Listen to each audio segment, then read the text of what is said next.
MMA in the UFC is part sport, part spectacle. And in a business like this, name value and star power go a long way. In a division as stacked as bantamweight, title shots are rarely handed out cleanly. But when you're one of the UFC's biggest names, the path to gold tends to stay open. Merab Dvalishvili will once again be defending the belt against Sugar Sean O'Malley. Now, a lot of people think, hold on a minute, what's going on? Sean O'Malley was soundly beaten at UFC 306, outworked, outmatched, and dethroned by the machine Merab Dvalishvili, who seized his long overdue moment and left no doubt. Now at UFC 316, it's the unbreakable champion who stands in the spotlight, with O'Malley looking for redemption. I didn't hear the fans really clamoring or asking to get O'Malley in a rematch this quickly with Merab. So now he's the challenger, I'm the champion now. He has nothing to lose. That's his chance, you know. If I beat him again, then he has to go down the road and fight him maybe in the street, you know. This rematch was supposed to happen. It's gonna make this win that much more crazy. I'm gonna fight at my full potential.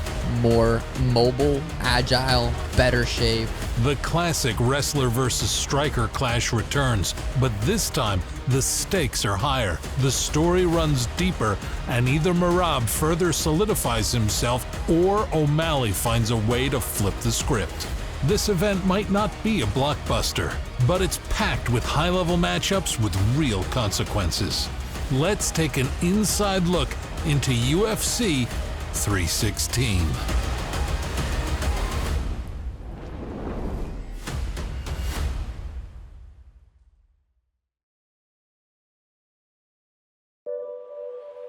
Hype can be a dangerous thing in combat sports.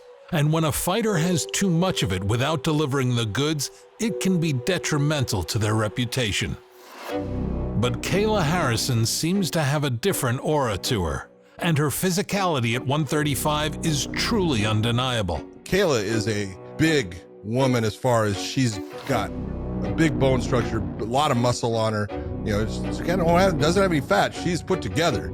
She can be faster, she can be stronger than those female fighters, but she'll be have the endurance. She's strong.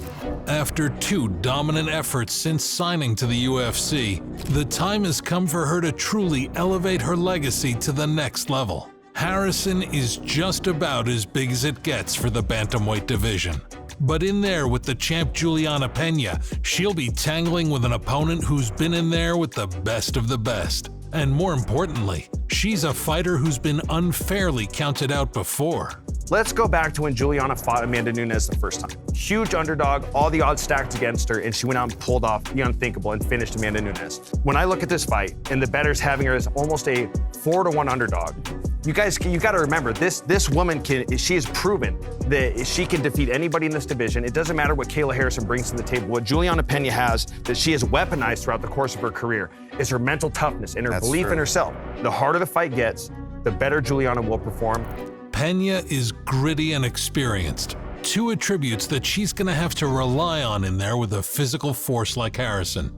She's clearly outgunned in many different areas of this fight, but the same could have been said of her first matchup with Amanda Nunes. Let's put it this way. I think that Amanda's more of a complete fighter all around than Kayla is. She's very big, you know, she's very powerful. She has just been able to muscle her way down to getting these girls down to the ground and trying to, you know, lay on top of them control time for 15 minutes. But she doesn't like getting punched in the face, and that's very visible. This is gonna be your first fight at 135 pounds. You don't get God making that extra pound from 137 to 136. You have to make 135.0, and it's the first time that you're in a 5-round 25-minute fight in my world. It's not the first time in a 5-round fight, sweetie. You better thank God for that extra pound. You're gonna need every little thing you can to help you. How are you going to beat Kayla? How are you going to beat me? You're gonna lay on top of me for 25 minutes? Good luck.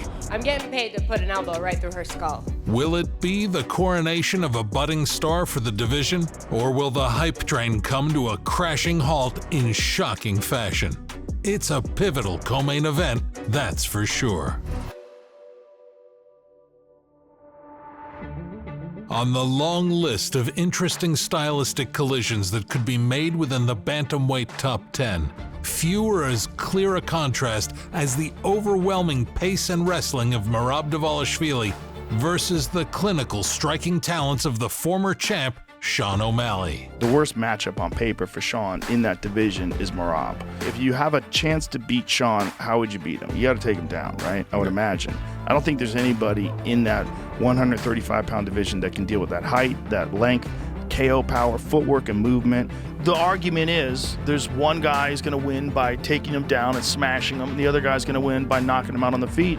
Their first fight at UFC 306 brought us more of the expected approach from Merab, as he used his otherworldly cardio to break O'Malley down round by round. Sure, it wasn't a huge KO or any truly definitive statement, but Merab won Sugar Sean's title by bullying him in there, removing him from his element completely. Merab went in there tonight, and he did exactly what he's done on this 11-fight win streak now.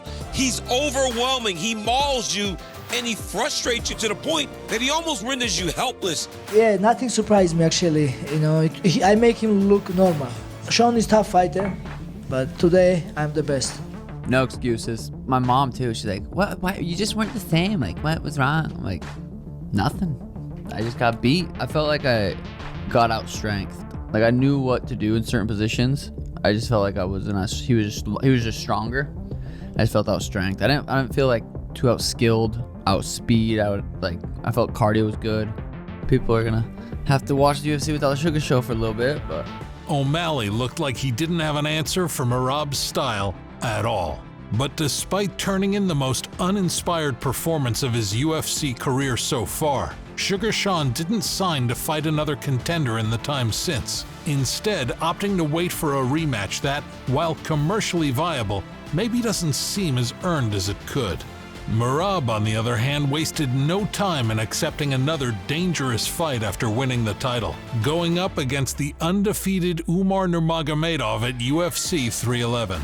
Despite facing one of the most feared and technically gifted fighters of the division, Merab's suffocating pace and cardio once again proved to be his greatest assets and earned him a massive first title defense that definitively enhanced his stardom. Did you feel like you beat the fight out of him and just demoralized him in this one? Yeah, I mean, I wish the fight was more longer and I will enjoy more. Do you feel like you have a problem at the bantamweight division? Because who fights this guy right now? When you look at it, nobody really matches up well with him. Nobody can manage that pace. Like, what do you do in that division to come up with a really good contender at this point? We'll see. We'll see what's next. There's always somebody next. If you're running back with Sean O'Malley, what do you think's going to happen? The same thing, or it's going to look very similar, unless O'Malley makes some massive changes. Well, I think he's decided to do that. He's decided to get off of social media and refocus himself and change his... O'Malley has. And that's fun. Now I'm back in. But even then, how do you bridge that gap? How do you bridge that gap with cardio? How do you bridge that gap with the wrestling? He's so far above him wrestling and grappling. The loss has already leveled you up as a human. I was very happy with how I was able to perform considering how I felt. It wasn't ideal, the outcome, I didn't win, but I also think I wasn't supposed to win. If I would have beat Merab the first time, Merab was still considered like a stud, but now he's like, damn, he just beat me. He beat me, beat Umar. I'll forever be grateful for Merab in that sense that he beat me, made me become a better, not just fighter, better person, better human. I'm going to be 70% better than I was in that first fight because I know I'm going to be a huge underdog. Everyone's going to count me out just like the Aljo fight. This is going to be the same thing. No one's going to expect me to go out there and be able to do what I am capable of doing.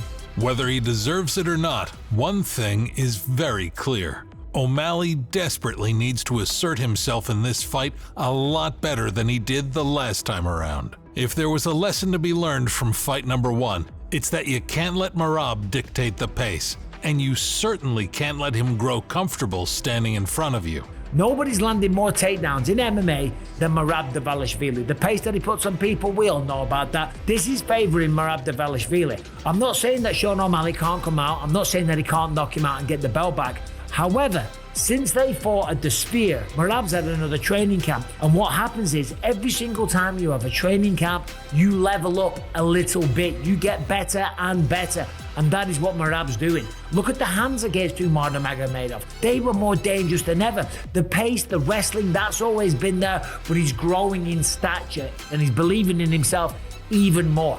I know Malley will come with different game plan. I know he will gonna attack me from beginning and with the body kicks and striking, and I want to test my striking too. You know, when I was fighting for the title first time, you know, I was more smart, more game. But this time I'm a champion, and I will go for it, and it's gonna be a great fight.